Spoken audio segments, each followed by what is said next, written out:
Sí, pero porque o Celta é a estrela da casa, sin duda. Desde que abrimos, e seguiu sendo. E a tenreira cachena, e o galo de Mos, e o cabrito de cabra galega, e o cordeiro de ovella galega.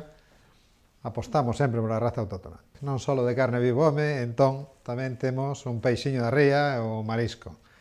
Neste caso, pois, o congrio, a galega, está moi rico, non? Sí, calquera outro peixe.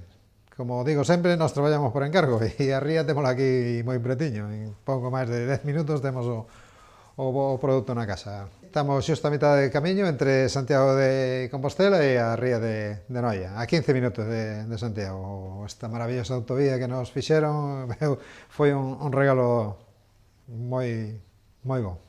Marisco, peixe, pulpo, sempre vai, Fogar do Selmo, sí. Ben, aquí o máis de diario, digamos, a navalla, a zamburiña, nécora, centolo, depende o que todo o marisco que temos, vai a cazola, está claro. Un bo menú, son partidario, pois un trantiño, un marisquiño, un par de mariscos ben, un bo peixe e logo unha carne de calidade, ben preparada e pouco máis, non? Convido vos a todos a que veñades a Fogar do Selmo a probar un bo peixe, un bo marisco ou, por suposto, unha boa carne. De aquí de confianza e autóctona raza por excelencia.